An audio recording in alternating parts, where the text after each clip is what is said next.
నాయనో ఇదెక్కడికత్తరు బాబు గమ్మతున్నది. ఈ వార్త చూసినాక పెళ్లికొచ్చేటోళ్ళు ఎవరు ఇస్తరాకులు ఆలే తెచ్చుకోవాలి, సినిమా టాకీస్లకు ఎవరు కుర్చీని ఆలే మోసుకొచ్చుకోవాలి, గుడికి పోతే ఎవరి మంత్రాలు ఆలే చదువుకోవాలి, బడికి పోతే ఎవ్వరి సారిని ఆలే దేవులాడుకొచ్చుకోవాలి అని అంటే ఏంది పరిస్థితి? అంతా ఆగమాగం జగన్నాథమే. అమ్మో మా వాళ్ళు కూడా నీకేమరా నువ్వే తెచ్చుకో అని అన్నారనుకో, నేనేం చేయాలిగా?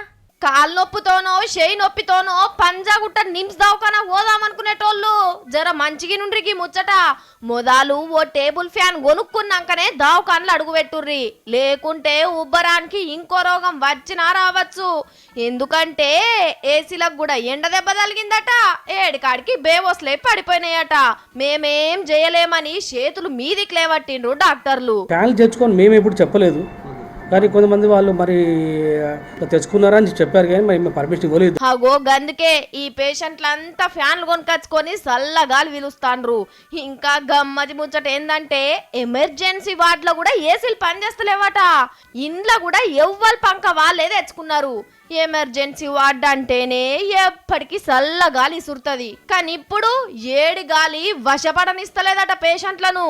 ఇక రేపు దవాఖానకు వచ్చేటోళ్ళు ఎవ్వరు మంచం వాళ్ళే తెచ్చుకోవాలి, ఎవ్వరు గ్లూకోజులు వాళ్ళే కొనుకొచ్చుకోవాలి, ఎవ్వరు డాక్టర్ను వాళ్ళే తోలుకొచ్చుకోవాలి అంటారు కావచ్చు.